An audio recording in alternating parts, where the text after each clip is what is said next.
bridge collapsed. The mountain road washed out. All the signs are obscured by fog. Your only directions are detours. Eventually it dawns on you. Sometimes you need to get lost to discover where you're supposed to be. Welcome to Merlin's Barn.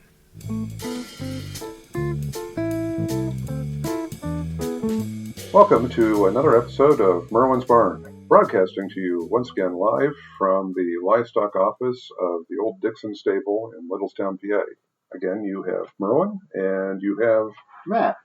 Good evening. Well, it's evening for us, so you'll have to suffer through those sort of salutations. Yeah, it's consistent. It's pretty consistent. So whatever time of day it is, I'm hoping you're having a wonderful one. To start us off this evening, one of our traditions is Matt usually picks up Chinese food from. There's a wonderful little Chinese place here in town that's in the old 1930s movie theater, of all places. And it's funny, when I first moved up here, there was a fellow who had moved west a year before and sent me a note. He says, "Oh, you have to try this Chinese food place." And immediately said to him, I said, "I've tried it. It is now my favorite Chinese food place." And so we get we get the Chinese food, and then we get the fortune cookies. And Which, fortune cookies are not always fortunes. Oftentimes they're not fortunes. But there's an uncomfortable trend occurring where they've been getting a little worse each time. And I think tonight might have been a tipping point for us. I mean, the best one I ever had was years ago when we were moving into the barn, and it rained nonstop, and it said something about avoiding the mud or something like that. And we had just spent an entire day with a U-Haul truck sunk up to its axles in the mud in the front of the building. So that was sort of spot on. It's some sort of cosmic insult, I think. It hurt. It definitely hurt. And then a friend of mine one time, we were at a Chinese restaurant, and he got one where he just looks at it and he says, and he turns to his wife, he goes, "Can I? Can I?" And she's looking at it going, "No, I don't have the money to bail you out." And it was basically something that just gave him carte blanche to kill his enemies or something like that. But these are they're getting bad. Go ahead, Matt. This one here it's not a fortune. It's not even a proverb. I guess it could be a proverb. It's sort of just a fact. Constant grinding can turn an iron rod into a needle. Yes. Remember that. It's important. Constant grinding can make an iron rod into a needle. Constant sanding can make a 2x4 into a splinter. And wheels are round. And have tires that are made of rubber. So that's one of our wonderful insights. Here, I'll grab one. This is my favorite because I feel like it's wanting me to get into things I shouldn't get into. It says, don't pass up a once in a lifetime offer. And I'm sitting there going, what, buy Bitcoin or answer all the spam calls that are coming through on my phone? And the other one that Merlin actually got tonight was, you are an excellent student. I'm a teacher. I mean, I'm probably a student. I mean, we're always learning things, but why? I mean, that's just like It's not a fortune. It's not a proverb. It's not advice. It's just, I don't know, a little word of encouragement, a gold star. I don't know. I looked at it like, the sky is blue, grass is green, sometimes. So we grabbed one more that we're going to open on air, so to speak. We don't know what this is going to be. Maybe it'll actually be a fortune. This is exciting. Live, on air, fortune cookie reading. Fortune cookie reading. This is why you tune in every week. All of the artifact noise to drive our editor completely insane. Well, this is more fortunate than the other ones. Is it? Tonight, a new chapter begins in your life. Okay. I'm not sure if that's a fortune or a warning, but it's something. At least it's a fortune-telling sort of fortune instead of the other facts. Yeah. Gold star, you tried stickers or whatever. You tried. Go you, thumbs up. And just in case you want, the lucky numbers on this one were 12, 22, 44, 35, 45, 2. So those are either your lucky numbers or their map coordinates for something that we should not go to. Maybe that's what those number stations are. on the on shortwave. They're just reading numbers from fortune cookies to screw with the rest of us. You've just given me the idea for the most bizarre geocaching exercise. Oh no, what's that? Use those numbers as latitude and longitude coordinates. Someone out there, please take a photo of yourself at that location and send it in. So that's our fortune cookies for the night. I think we'll start doing this more often. We've been also toying with the idea of getting misfortune cookies and just dropping them in some of the local Chinese restaurants because that would be funny. But our general episode topic for tonight, I think we're going to call this episode "The House with the Camera in Its Walls." And it's going to be a couple stories of things found in the walls of houses. Have you ever found anything in a wall of a house, Matt? Let's see here. I'm trying to remember. Well, I did actually have, there was a condo in D.C. that we were doing work in, and it was actually had one of the old medicine cabinets that had the razor blade slot where you just drop the razor blades into the back of the cabinet when you were done with them because it was going to become someone else's problem in 80 years. And you opened one of those up? We did, and kind of really, it's just kind of a neat old like advertising kind of blade. I think it was Gillette. I think I still actually have it in miscellaneous assortment of stuff because it was all kinds of, it was etchings and designs like on the blade. So for those of you who don't know, if you go into like some mid to earlier 20th century houses and there is like a metal medicine cabinet inset into the wall, there's very often a slit in the back of it. And that's where you would throw your dull razor blades. So I'm on like a couple old house forums, and people occasionally will be renovating their bathrooms and opening up the walls and finding like a foot deep pile of razor blades from 60 years ago. Which, I mean, it begs a couple of questions, such as the person who designed this, was there a thought was, no one's ever going to open up this wall? Or was there a thought was, that's a tomorrow Matt problem, not a today Matt problem? I mean, I know. I've always found it sort of gross, actually. I've just been like, okay, so rusty, dull razor blades filling up a wall. Why is this? Why is this okay? I mean, okay, so we don't go ripping our walls open that often, but still. I haven't got anything like one of those ones where there's a little tiny hole, and they chip out and discover that there's an entire Victorian baking oven behind the wall. I haven't had one of those occurrences. Those are cool. I found I had the first one is a me one, and that was we found a bathroom in the wall. And it was my first wife and I. We were living in an apartment. It's an apartment in an old Victorian mansion that had been broken into all these little apartments. And I was doing maintenance there because the landlord found that I could fix things. And unlike the other maintenance guy who regularly got drunk and fell off the ladder, and I think she had the week before found him in the bushes or something with a case of drunken beer and a ladder up against the side of the building. So she gave me a break and I started fixing things and soon found all the things that were terrifyingly wrong and fire hazards in the building. So we started looking and we ended up buying this little row house in Hamden. And right across from the Catholic school where everybody thought we were the rectory, it was surrounded with rose bushes. And when we're going in for the house inspection, my dad's going through with the inspector, and it was advertised as a house with 2 full bathrooms. And one was off the end of the was off of an enclosed end of the wraparound porch, and the other one was upstairs. And so I hear my dad and the house inspector talking about, oh, there's the bathtub, and I'm in the living room and they're below me. And I shout downstairs, I said, I don't understand how you're looking at a bathtub. They're like, oh, well, we found a bathroom. We're looking at the bottom of it. And I wandered between 2 rooms, and shouted back, I said, there's no bathroom there. And they said, well, then why are we looking at a bathtub? And I go down in the basement, and sure enough, they're looking at the drain for a tub. And I go back upstairs, and the wall, and you look at the wall, and it just sort of goes along, it becomes a little bit wider, and then suddenly becomes 4 feet wide for about 6 feet. I'm amazed that,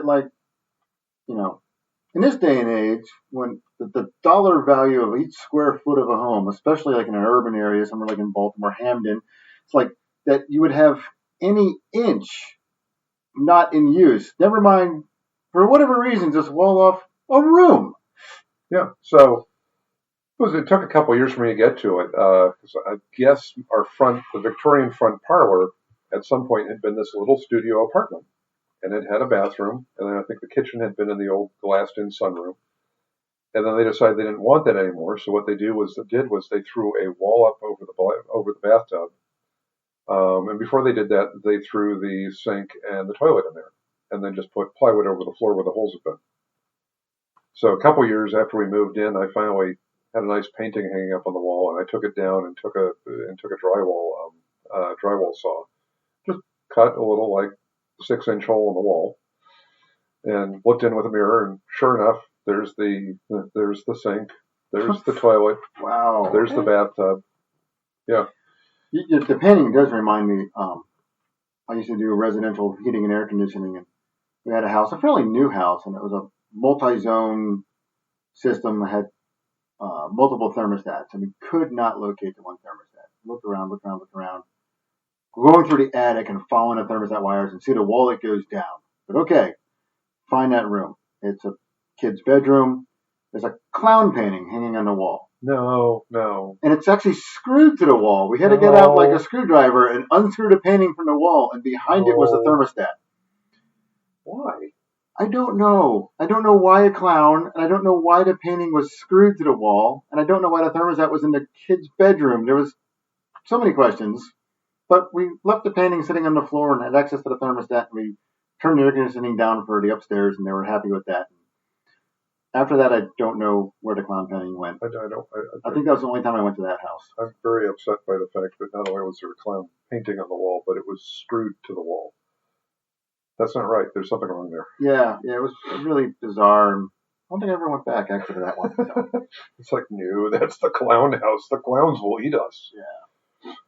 Well, we get I actually the house in Baltimore. I kept meaning to cut the drywall out and put bookshelves in there or something. And we were there about 7 years, and I restored a lot of things in the house, but never got to that. You never installed a bathtub reading nook? No. I had so many plans, and I just got sucked into all the other things that the house needed. I'm gonna run upstairs and grab Tasha. That sounds like something that they would like. Just a couple of throw pillows, and you just lay back in the bathtub with a book. But there's no water. Don't worry about ruining the book. Victorian gingerbread around it or something. Yeah. Inset lighting. See that? Yeah, that would have been nice, and it was big enough for it. But so that was. I think that's the only exciting thing I've ever found in a wall. You hear about people. We've got the razor blades. Hear about people finding other things. I mean, my farmhouse in Westminster, I think we found a doll's shoe, which is some sort of almost like traditional warding off type thing. Okay. I've heard of. And then we found a little tin whistle, which might be related to the whole warding off things, and a very, very termite-eaten farmer's almanac. And I think I left those all there in a shadow box for the next owners. But I had a friend when I worked in Essex who, 2 houses in a row, he had these really interesting wall finds. The first one was he had a row house in Baltimore, and it was his and his wife's first house, and they moved in. And I don't know how it took them so long to notice this, but at one point they're in the backyard working in their garden, and his wife looks up to the second floor of the house and goes, and then looks at him and goes, "There's a window up there." And Barry says, "Yes." And she said, "There's no window in the back of the house." So he goes upstairs and he looks and he walks into the back bedroom, and no, there's just a blank wall there. Goes back outside, window. Back upstairs, blank wall. Okay. I've seen windows. I think you actually have some windows in this building that are just sort of blocked off. God, yeah, totally covered over. So what he does, he gets a stud finder, and then ends up cutting little sections out of the drywall. And at one point he cuts himself a little square and sees a door. So then he cuts out the drywall to open up this full 5-panel door. All right, this is not just a boarded over window. No, this is. So he opens up the door, there's the woodwork. Basically what they've done, which they do in a lot of old houses, like my farmhouse, they did this, was they went through and rather than restore the plaster and all the really beautiful woodwork, they went and just put thin lathing strips over the plaster and then just drywalled over the entire room. And they decided that it was easier to just drywall over the door to another room rather than restore the room. So he cuts the drywall back and opens the door, and there is this very dilapidated room with, sure enough, the window with a shade pulled down, looking out over the yard. And he said there was a good amount of termite damage that apparently that seemed to be limited to that room that perhaps they hadn't wanted to deal with. Okay. And he said, I think he said it was like a 13 by 13 room or something like that. That just was, the people flipping the house just decided it was easier to drywall over the door and hope nobody noticed that there was another room sticking off the back of the house, rather than fix it. How that made it past an inspector is completely beyond me. Yeah, that's impressive. Just I'm still baffled because you consider 150 square foot in a real estate market that it's multiple dollars, tens of dollars per square foot, hundreds of dollars per square foot is the value of properties, and they're like, just leave 150 square foot off. Yeah, just cover it. So that was his first find. But his second in the wall find is like is why we're going to call this one the Chinese fortune cookie / house with the camera in its walls. And I've heard a little bit of this story before, enough to know this is not an Airbnb story gone wrong. It's not that kind of camera. I didn't even think about that. Oh God, no. Oh, that's bad. That's not good. Although I guess with that kind of title would be like we'll get a lot of new hits. Yeah. People are like, ooh, what's this? Oh, no, it's just another one of Merlin's stories. That's why it's called Merlin's Barn. So I was the first library that I ran, I think starting in like 2001 maybe, was at a school, Deep Creek Middle over in Essex. And it was cool. It was a 1950s, I think, school. So the library had this blonde wood paneling and these windows that went like all the way up to the 20-foot ceilings. I had this little office that looked like it was something out of a Dick Tracy, with wood paneling and high windows and everything. So I had some of my neat stuff in there, which I had for about a year until people started stealing stuff, and then I gave up. But my first year there, I had some antique cameras on my desk. And Barry comes into my office one day and he says, so you're into cameras? And I said, yes. He says, so I found a camera in my wall. And I said to him, that's an opening statement to have over coffee. Like, yeah. And he says to me, I said, a camera in the wall. And remember, this is back about 2001. So this is before all the little tiny webcams that we can stick in everything and be creepier than we even were as humans before. And he says, yeah, it's something called, it starts with an L. And I said to him, Leica? He goes, yeah, it's a Leica. And for those who don't know, which is most people, I guess, Leica is really sort of the Rolex of cameras. Always was, I think, possibly still is. So immediately, I know he's telling me about a several $1,000 camera that he has found in the wall of his house. So we get on the computer because the interwebs were beginning to become useful at the time, and start doing some searching, and we find out it's something called a Leica reporter. And so and then we find out that those are, back in 2001, that was estimated $8,000 to $11,000 camera.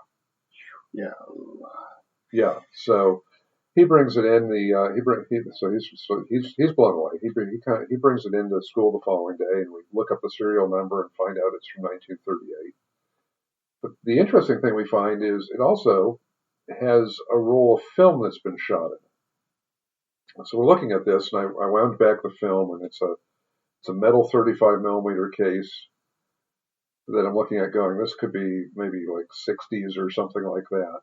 And then he starts to tell me more about the finding of the camera, which was they were storing a house in Mount Washington in Baltimore, and it had been owned by an architect, and one of the upstairs bedrooms had been his office where he did his drafting. And so they're cleaning up the bedroom and restoring it and turning it into a guest room. And there is this pegboard up on the wall. And they're looking at it going, well, we don't want a pegboard. It's ugly. And it's got a wooden frame around it. So they unscrew this thing from the wall and unscrew, pry, whatever they have to do. When they pop it off the wall, it falls to the floor, and then they're looking at a small metal locked door set into the plaster.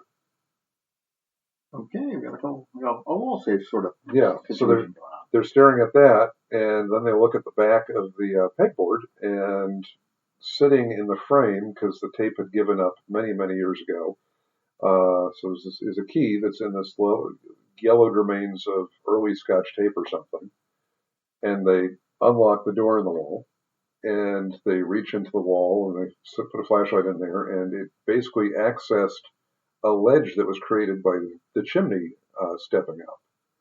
And this camera was just sitting there in its case on the ledge, which then led us to the question of why?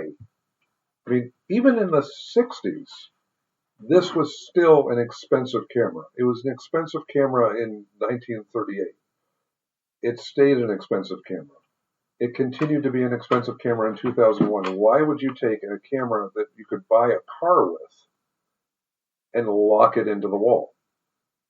And Barry sent the film to an uncle who worked in a crime lab. And unfortunately, they were either not able to get anything off of it, or the conspiracy theorist in here with the murder board and everything uh, could sit there and go, were they just not telling us what was on it? Because Barry, for the longest time afterwards, just went around shouting, grassy knoll, grassy knoll.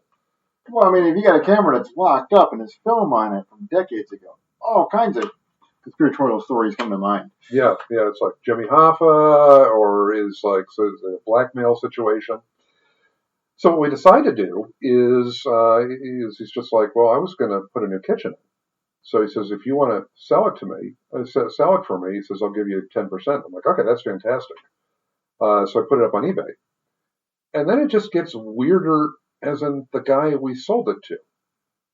So I put it up on eBay. This is the early days of eBay. You actually communicated with buyers and sellers, and Yeah, and this guy pre-PayPal, you would actually go to the post office and get a money order to pay, or meet people to exchange things. So I'm curious where this is going to go. Yeah, I remember the early days of eBay. This was back in the wild west of eBay.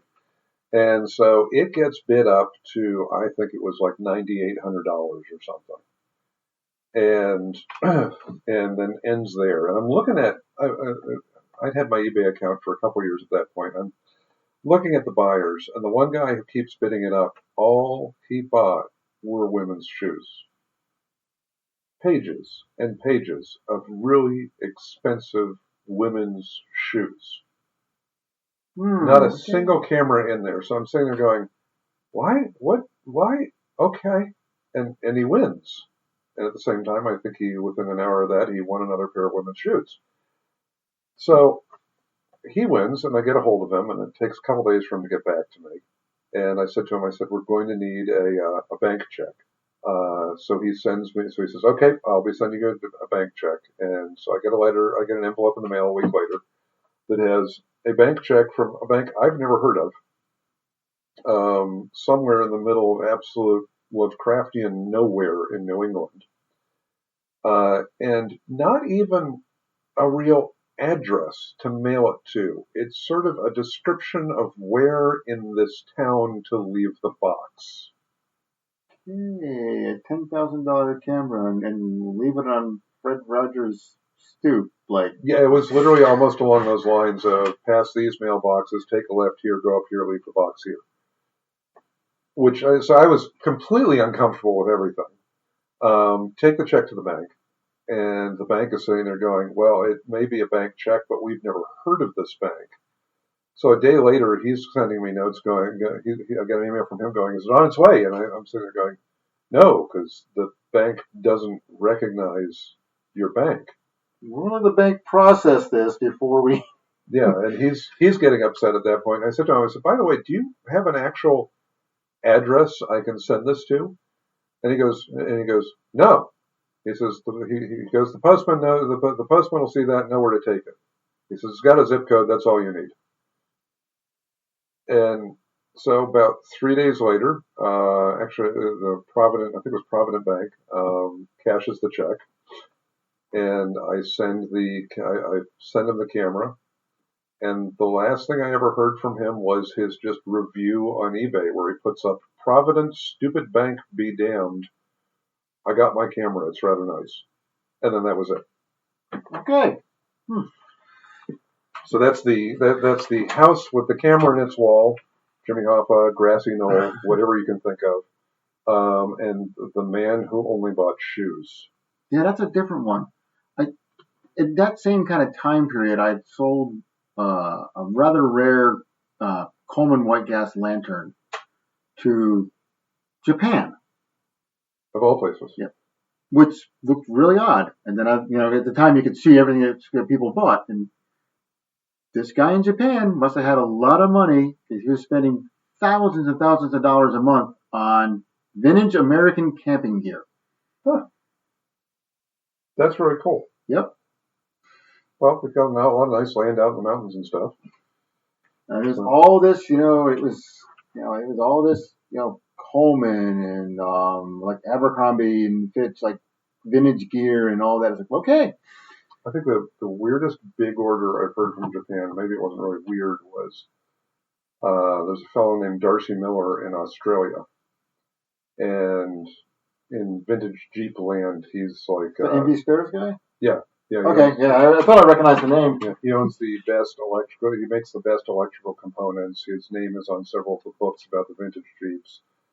He also happens to own my 1944 Volkswagen Beetle. But he was telling me about an order when he had a restoration shop from Japan for, I think it was 45 restored World War II Jeeps. Yeah, we were saying the other day about that. And he got back to them and he says 45. And they wanted 45 completely restored, and if he was doing it, the job, they were perfect. They were absolutely perfect. And I don't know, I think it might have been about the 30s where he quit, because he just got to the point where he was, and there was the initial order of 45, but then it seemed like it might be unending after that. He's just like, no, we're stopping. This is ridiculous, and that's just too many, and we don't feel like doing it. I mean, it's really good money, but he was just at the same time, he was just like, why? Yeah, a couple of the reproduction battery cases I've shipped to Japan, actually. Really? Yeah, Matt has a company making reproduction battery cases, and we can obsess over all sorts of little details that'll make people cry. We'll stop. Yeah, we should probably wrap this up pretty soon before all of you just kind of drift off and just leave us and abandon your phone and walk into the woods. They gave me my blanket and I walked into the woods. Well, that's enough for our ramble for this evening. Have you found something in the walls of your house, or a barn, or anything like that? Or do you have some really weird fortune cookie fortunes to share? Because that'd be fun to just rattle through a bunch of weird fortunes. If you have any of those that you want to share, you can find us on Instagram, Merlin's Barn, MERLINSBARN, or you can email us, merlinsbarn@gmail.com. We would absolutely love to hear your stories, find out about weird things that you found on the wall. Hopefully no more clowns. No clowns. Clowns bad. We'll avoid the clowns. Can't sleep, clowns will eat me. Sorry. And fortunes and things like that. So, or tell us about your detours or interesting people that you've met, and we may read your story on the podcast. So, thank you so much for listening. You all are wonderful, and have a wonderful rest of your day. Or evening, or morning, or whatever it is you have. Or afternoon, etc. Take care.